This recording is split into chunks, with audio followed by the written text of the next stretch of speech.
अस्सलाम वालेकुम। स्टार्ट करते हैं थैलेमस एंड हाइपोथैलेमस।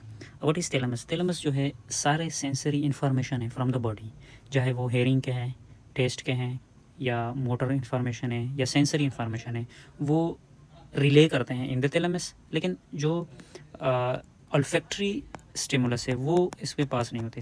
बाकी सारे जो सेंसरी इन्फॉर्मेशन है वो पहले थैलेमस में आ जाते हैं, उसके बाद कॉर्टेक्स जाते हैं।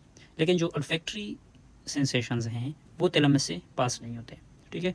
सो अगर हम स्ट्रक्चर देखते हैं थैलेमस का, ये एक वाई शेप लेमेना होता है इनसाइड द थैलेमस, जो कि थैलेमस को डिवाइड करता है into interior, lateral and medial part.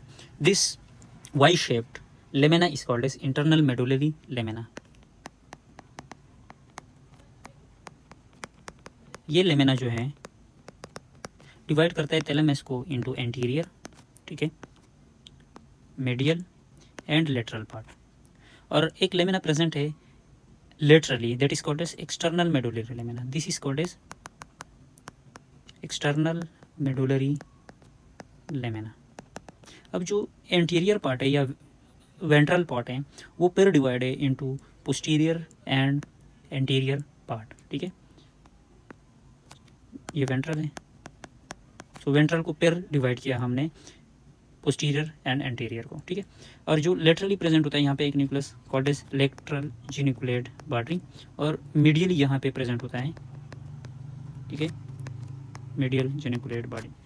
अब जो थैलेमिक न्यूक्लियाई है इसको हमने डिवाइड किया है into motor and sensory. Sensory कौन से है? सेंसरी में हमारे पास है ventro posterior and geniculate. Ventro posterior में फिर दो हैं, ठीक है, ventro posterior lateral and ventro postero medial. और जेनिकुलेट में फिर दो हैं, lateral geniculate body, medial geniculate body. और मोटर जो है वेंट्रल है, वेंट्रल में हमारे पास फिर दो है, ventro interior and ventro lateral. ये मोटर होंगे जो वेंट्रल है। और सेंसरी में हमारे पास वेंट्रो पोस्टीरियर जेनिकुलेट, फिर उसको डिवाइड किया है ventro posterior lateral, ventro postero medial, lateral geniculate, medial geniculate, ventral anterior and ventro lateral. ठीक है, ओके। अब हम पढ़ते हैं सबसे पहले सेंसरी वाले। सेंसरी में है ventro posterior lateral and ventro postero medial. हमने ऑलरेडी ये वाला न्यूक्लियाई पढ़ा हुआ है स्पाइनल ट्रैक में। हमने पढ़ा था कि जो डॉर्सल कॉलम मीडियल लेमेनिस्कस है और स्पाइनोथैलेमिक ट्रैक है, वो क्या करता है, इस न्यूक्लियस में साइनेप्स करता है वेंट्रो पोस्टीरियो लेटरल में। अब जो डॉर्सल कॉलम मीडियल लेमेनिस्कस है वो प्रोप्रियोसेप्शन और वाइब्रेशन के सेंसेशन को लेते हैं, और स्पाइनोथैलेमिक क्या, पेन एंड टेम्परेचर। और उसकी डेस्टिनेशन क्या है, primary somato sensory cortex. Sensory cortex क्यों होगा? देखो हमने पढ़ा इधर के जो वेंट्रो पोस्टीरियो लेटरल है वो सेंसरी न्यूक्लियाई है, सो सेंसरी कॉर्टेक्स में ही वो एंड करेगा।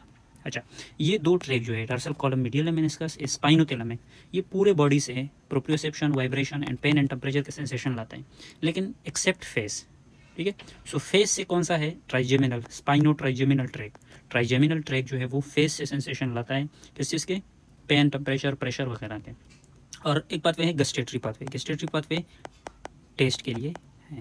ठीक है, सो फेस से, फेस के सेंसेशन ट्राइजेमिनल ट्रैक लाता है into ventro postero medial nucleus, और वो कहाँ पे एंड करेगा, सेम सेंसरी कॉर्टेक्स में। क्यों? क्योंकि वेंट्रो पोस्टीरियो मीडियल जो है वो सेंसरी न्यूक्लियस है, सो सेंसरी सोमेटो सेंसरी में ही एंड करेगा। ठीक है, इसके बाद दो sensory nuclei, lateral geniculate body and medial geniculate body. अच्छा, लेटरल में सबसे पहले क्या है, एल आ रहा है, ठीक है, एल फॉर लाइट। ठीक है, अब लाइट हम कैसे सेंस करते हैं, विद आइज, मतलब इसमें हमारे पास कौन सा सेंस इन्वॉल्व है, विजन। ठीक है, और जो मीडियल जेनिकुलेट बॉडी है, एम फॉर म्यूजिक। म्यूजिक में कौन सा ऑर्गन इन्वॉल्व है, ear, and ear is related to hearing. अब इसके डेस्टिनेशन क्या होंगे, विजुअल कॉर्टेक्स हमारे कहाँ पे प्रेजेंट है, ऑक्सीपिटल रीजन में। ठीक है, और जो हेयरिंग है वो हमारा कहाँ पे प्रेजेंट है, visual cortex, sorry auditory cortex जो टेम्पोरल लोब में प्रेजेंट है। अच्छा, अब इसका इनपुट कहाँ क्या होगा, इनपुट मतलब इसको जो इंफॉर्मेशन है, सेंसरी इंफॉर्मेशन, वो कहाँ से आएंगे।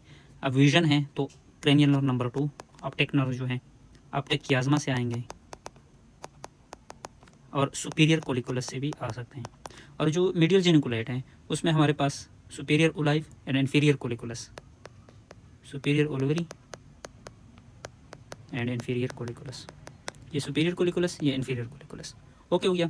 इसके बाद है वेंट्रो एंटीरियर एंड वेंट्रोलेटरल। हमने ऑलरेडी पढ़ा हुआ कि ये मोटर न्यूक्लिया है, तो मोटर न्यूक्लिया है तो कौन से आर्गन से, कौन से पार्ट ऑफ ब्रेन से इसको इनपुट आएंगी, बेसल गैंग्लिया एंड सेरिबेलम, दोनों क्या करते हैं, मोटर फंक्शन करते हैं। ये सेंसेस इसके क्या होंगे, मोटर सेंसेस होंगे, और इसका डेस्टिनेशन कहाँ पे होगा, जाहिर सी बात है मोटर कॉर्टेक्स में। ओके हो गया। The next one is hypothalamus. अच्छा, अब हाइपोथैलेमस क्या है, बहुत ज़्यादा इंपॉर्टेंट आर्गन है। It maintains homeostasis. Homeostasis maintain करता है किस चीज़ का, थर्स्ट का, ठीक है। एडिनोहाइपोसिस जो पिट्यूटरी ग्लैंड है, न्यूरोहाइपोसिस पोस्टीरियर पिट्यूटरी को कंट्रोल करता है, हंगर को कंट्रोल करता है, ऑटोनॉमिक नर्वस सिस्टम को करता है, टेम्परेचर को, ठीक है, और सेक्सुअल अर्ग्स को, ठीक है, उसको कंट्रोल करता है। अब इसको हमने डिवाइड किया है इनटू 4 पार्ट्स। ये अगर हम देखते हैं, ये आपके 2 आइज़ हैं, आई से आप क्या आ रहे हैं, optic nerve, optic tract, optic nerve आ रहे हैं, वो ऑप्टिक कियाज्मा पे, this is called as optic chiasma, यहाँ पे मिलते हैं दोनों, फिर इसके बाद ऑप्टिक ट्रैक स्टार्ट हो जाता है। आपने सिर्फ ये याद रखना है, दिस इज ऑप्टिक कियाज्मा। अब ऑप्टिक कियाज्मा के इंटीरियरली जो पार्ट प्रेजेंट है that is called as pre optic region, ठीक है, और जो कियाज्मा के ऊपर प्रेजेंट है that is called as optic region. और जो पिट्यूटरी, ये आपका पिट्यूटरी ग्लैंड, पिट्यूटरी ग्लैंड के ऊपर जो प्रेजेंट है that is called as tuberal part, और उसके पोस्टीरियरली जो प्रेजेंट है that is called as amygdala part. अब प्री ऑप्टिक में जो न्यूक्लियस प्रेजेंट है that is called as pre optic nuclei, ये वाला this is called as pre optic nuclei. Optic region में कौन से हैं, सबसे जो कियाज्मा के ऊपर प्रेजेंट है that is called as suprachiasmatic nuclei, और इंटीरियरली प्रेजेंट है that is called as interior hypothalamic nuclei AHN, और पोस्टीरियर हाइपोथैलेमिक न्यूक्लियाई इस रीजन में प्रेजेंट है, ये 2 न्यूक्लियाई होंगे, ठीक है। यहाँ पे प्रेजेंट है जो कि ऑक्सीटोसिन को रिलीज करते हैं, that is called as, oxytocin कौन सा रिलीज कर, सॉरी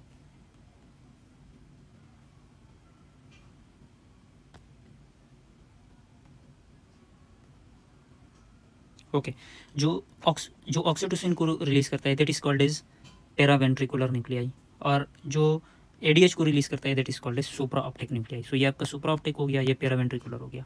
अब जो ट्यूबरल पार्ट है उसमें हमारे पास प्रेजेंट है dorsal medial, ventromedial and arcuate, देखो आर्क की तरह है, आर्क्वेट न्यूक्लियस, और एमिग्डालर पार्ट में प्रेजेंट है पोस्टीरियर हाइपोथैलेमिक न्यूक्लियाई। सो इसके फंक्शन हम पढ़ते हैं साथ साथ। अच्छा, प्री ऑप्टिक में कौन सा प्रेजेंट है, pre optic nuclei, and it is related to thermoregulation, और GnRH जो गोनेडोट्रोफिन रिलीजिंग हार्मोन है इसको रिलीज करता है। अच्छा, इसमें क्या है कि प्री ऑप्टिक न्यूक्लियाई में जब भी एम्ब्रियोलॉजिकल लेवल पे हम देखते हैं तो एक पिट होता है कॉल्ड एज ऑल्फैक्टरी पिट। ऑल्फैक्टरी पिट से न्यूरॉन जो है वो माइग्रेट करते हैं into pre optic nucleus that releases gonadotrophin releasing hormone.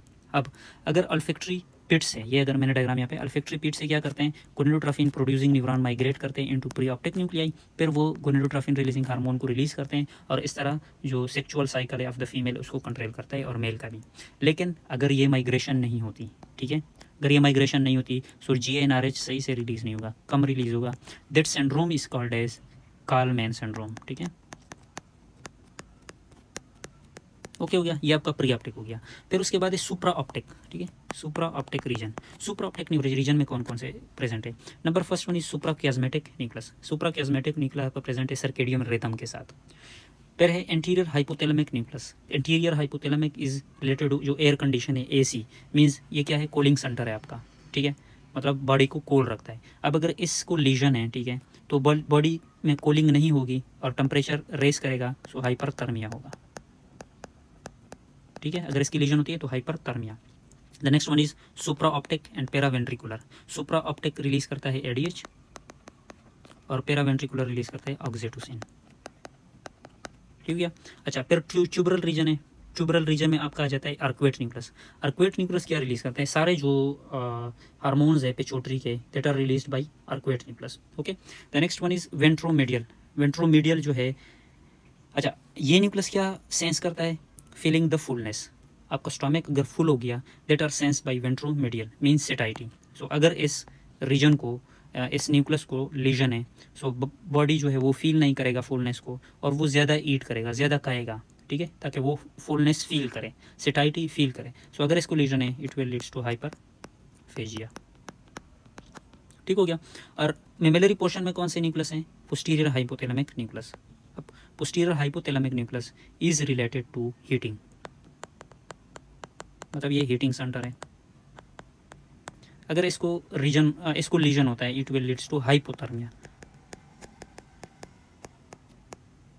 ठीक हो गया। सो आप लोगों ने इस तरह याद करना है। और वेंट्रोलेटरल जो है वो एंगर और हंगर के साथ रिलेटेड है। ओके हो गया। अब अगर हम दोबारा से एक देख लेते हैं कि जो लेटरल न्यूक्लियस है ventrolateral, that is related to hunger and ventromedial satiety, interior with cooling, posterior with heating, supraoptic ADH, paraventricular oxytocin, preoptic gonadotrophin releasing hormone, और काल्मैन सिंड्रोम याद रख लेना है आप लोगों ने। ठीक है।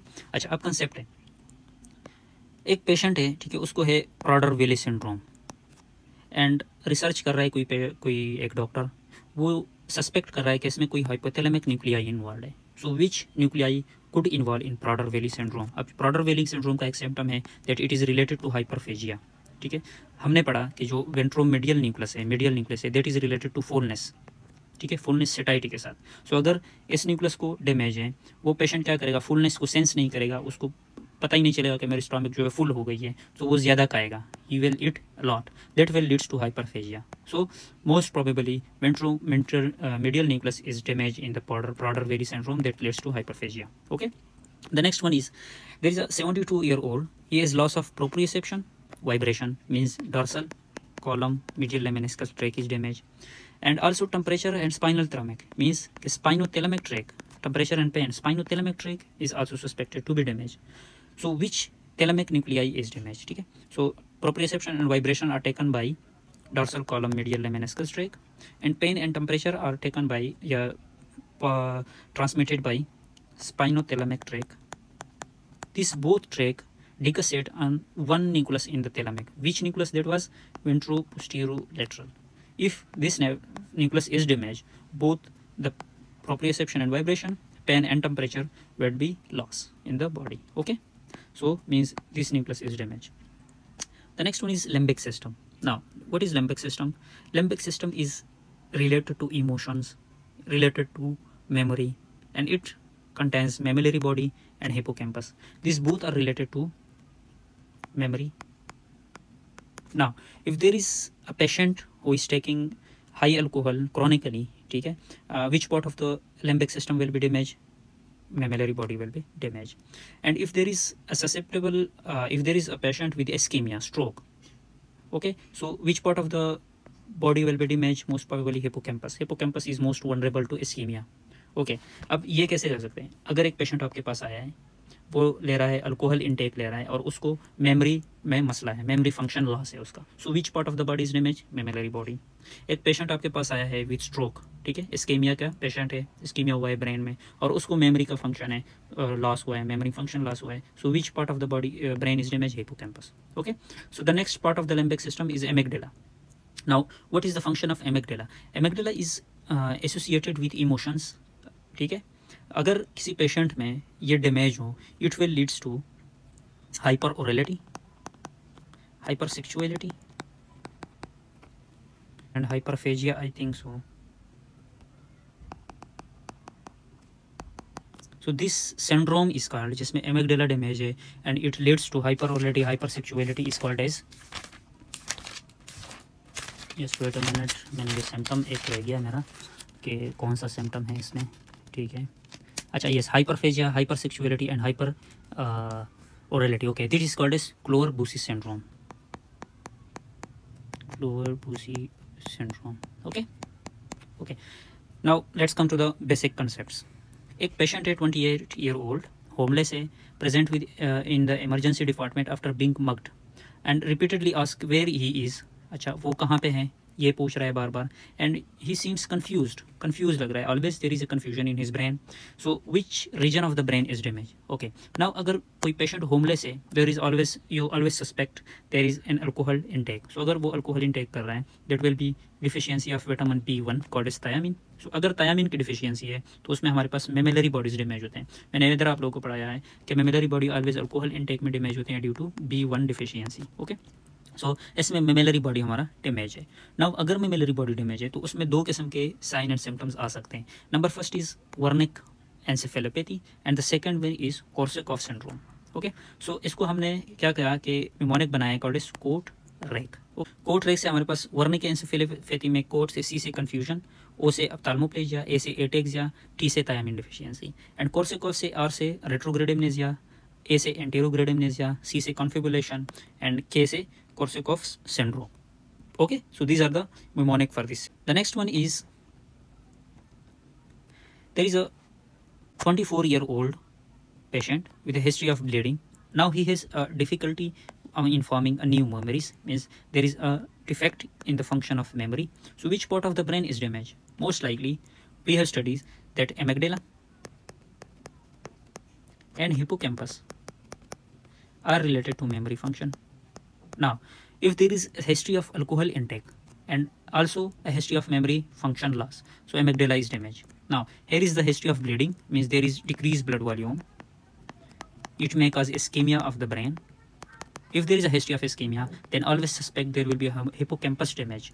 Now if there is a hypoxia, the sensitive organ is the hippocampus, and damage to it will cause memory loss. So which part? Hippocampus is damaged. Thank you.